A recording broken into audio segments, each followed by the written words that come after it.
All right, everybody, it is time to get into our spoiler reviews of Masters of the Universe Revelation. This is episode 1, Power of Grayskull. Hopefully by now you had a chance to check out the episode.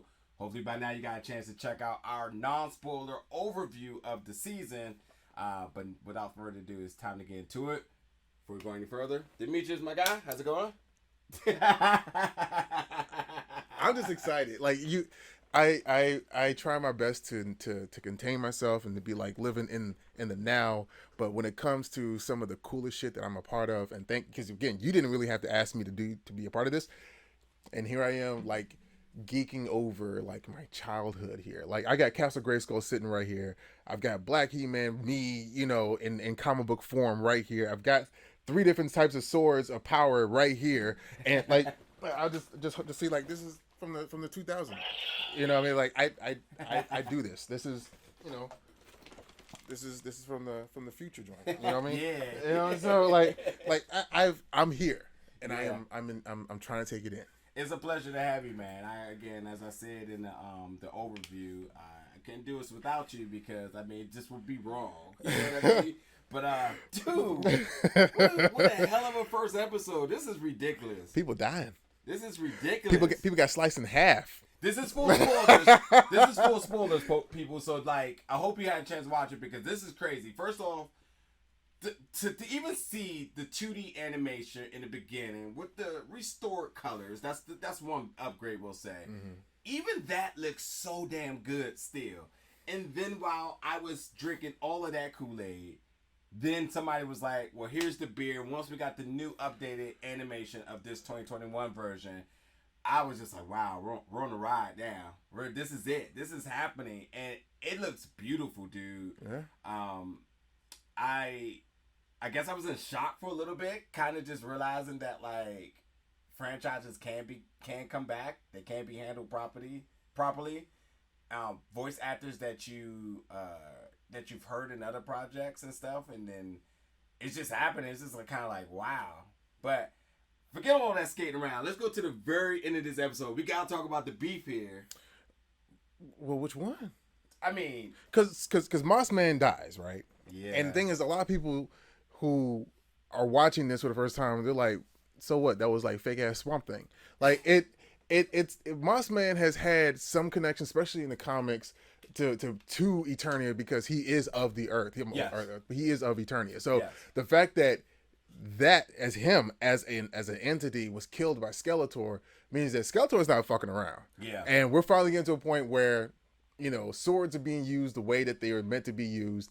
Lasers are cutting through cyborgs that don't speak, whatever. But it's finally getting to a point where we are telling full stories without holding back and getting what we're supposed to be getting. Yeah. Damn. Can we? I mean, not in the sense of gore, but the violence is here. Yeah. And I wasn't expecting this at all. Well, I mean, if in today's day and age, I mean, if these are the same people who did like the animation for Castlevania, or like you have to imagine that even after Voltron. Yeah. For it to be like an 80s, show that's being brought back into Netflix, mindset or whatever, yeah. They had adult themes, yeah, for sure. They might not have had like certain type of violence, but it wasn't that type of show. We're talking about swords, sandals, and laser guns. I mean, there has to be some sort of like death going on. Yeah. I mean, yeah, logically it makes sense, but like again, that's not something we're accustomed to. No. I also will say that if this is the first time you've ever watched this, then you start thinking like, wow, our main protagonist and antagonist die? That's a risky thing to do. I wouldn't say they died. I mean, I think they disappeared. Right. They're perceived to be fallen, I would think. I would say so I mean, because we still got because it's the first episode. There's no way the motherfuckers be down. And then something like Attack on Titan did something like that, and I was like, oh. So that's why I'm addressing it in that fashion, because it is very risque for people to do that.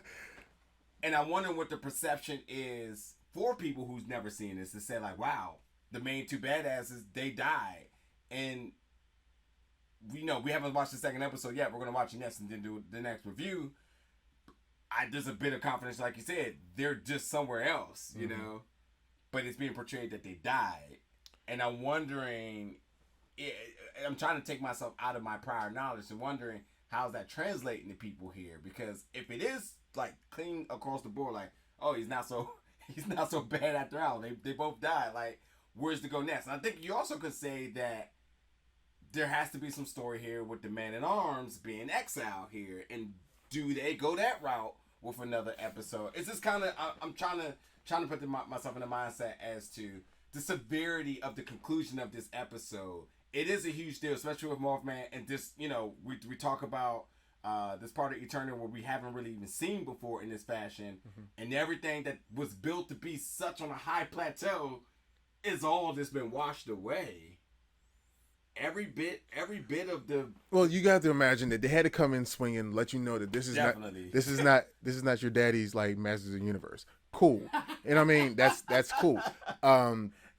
What's happening as far as the direction of the show? I have never really been the type to want to predict.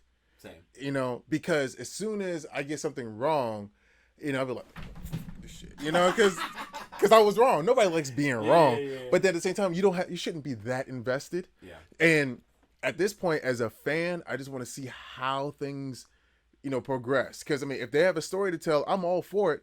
And I'm not really sure if I will be the sort to hate a story that tells a story about something that I've been a fan of since I was a child. Like, I'm not going to sit here and say it was perfect as like I don't have any like I have like a solid bias for it.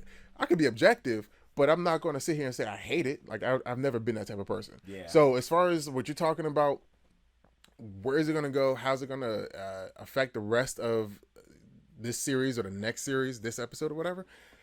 I can't tell you. I can't call it, sir. I can't call it. So a couple of other things. Obviously, we know that no one knew about Prince Adam's secret, which is, we can kind of tie to the theme of Revelation here. We know that the mother. First of all, well, the parents are definitely both pissed. I mean, that's why Man-at-Arms got exiled, because they're just like, oh, so y'all didn't tell us. But also, I mean, the mom gave a very mom response, but she also had a lot of mom emotions before, which it just was kind of foreshadowing, foretelling of something to come in regards to Prince Adam. And then now Skeletor also is like, he's just a boy, which again, Mark Hamill is so damn good. Like, that's such a easy, you can almost consider it a throwaway line, yet there's so much passion, and which is important, because that's Skeletor looking like, oh my god, I've been beaten by a boy. I've been getting washed by a boy. Exactly. So all three of them, parents and Skeletor now. Now that the secret is out, where do you feel the respect is about to flow? Because now there's a lot of, anytime somebody's lied to, the first thing that's always brought into question is respect. Well, okay, so there's going to be a conversation between King Randor and his wife. Because he's going to sit there like, you knew the whole time? And she's going to be like, how could you not know? The boy is never here when the He-Man guy is here. Like, what? Like, come on, you know? And look at his eyes. They're my boy's eyes. Like, that was something that they did really well in this animation, is that they focused on the emotion of the eyes. And if you've watched Planet of the Apes or whatever with Caesar, they knew, and even with Marvel and like the Hulk, in order to make the connection with an animated figure or someone who is supposed to be somewhat like just superhuman, you got to hit them eyes. Yeah. When Mossman died, the only thing they made sure to focus on He-Man's eyes, like shivering and quivering and all that stuff. That was when he made the change, and he stabbed the shit out of Skeletor. So, you know, like, you can tell that they are trying to convey as much emotion through these characters visually as they are vocally, as you were talking about. Yeah. The sword being split into two. I mean, there's been lore about that always being a thing, about it being two swords. I think one story was one belonged to Skeletor and the other one belonged to He-Man or something or another, and it just never really was like dived into in the animation. If it's been dived into the comics, forgive me for not really like getting into all that, but you know, it being two swords has been a thing. So I was not surprised by that. Yeah, definitely didn't know anything about it. So I saw it. I was like, oh, oh, okay. Um, yeah, that's one of those where I was like, definitely need to see where that goes because I mean that seems like that's gonna have its own art too. Teela being knighted as man in arms. Now this is a step forward in inclusion here. This is something that us who want to see equality across the board in all projects. This is cool. I have no problem with it. I mean, this is gonna be something that the OGs are gonna be like, what? Well, it depends on what kind of OG are they. I mean, of course, you know what I mean? Because like you have the conservatives who wear the MAGA hats, and they'll be the first one to say no woman should be a man at arms. You know, while you have the liberals who be first ones to say, and it shouldn't even have to be liberals. It should just straight up be regular ass people. Like, well, you know, she's kind of been at his side for the last 30, 40 years, or excuse me, 20 years or whatever, you know, because they're still young. Yeah. But I mean, fighting, like they have not, like she's been training underneath this man to take this position. And it only makes sense for it to happen. I mean, I keep seeing this man run, and I don't see why he's being replaced. They don't ever really get into that. Yeah. They never say why Duncan is retiring or being moved aside. They don't get into that because this man's still active as shit. Yeah. Like he's jumping off of like sky tracers and all this other stuff and punching the shit out of trap jaw and all that. So I don't know. Yeah. Oh, they got his sword through his harness. They don't even give him a scabbard. How about that? I wonder if they are going to address it, though. I don't know if there's a reason to address why he's taking a step back beyond it just being one of those type of things where it's like, it's about damn time. And I think that speaks volumes to... I mean, if you want to... I mean, what questions do you have about a Marvel movie? Like, if off the top of your head, what's the first question that you have about anything that you ever had to think, like, what was going unanswered? You gotta be more specific because there was times where and they've been addressing a lot of the big questions I had, but I mean beyond. I mean this is like a real deep question. Right.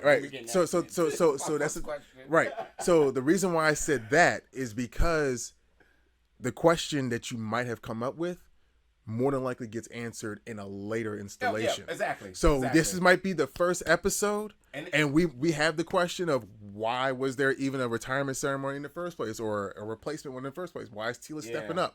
That might come in episode 2, 3, or 4. Yeah, and I'm also scared because this has also been, as we've been checking each character off, there's an emotional connection to each character. And that right there is like a passing of the torch. So he might be sick.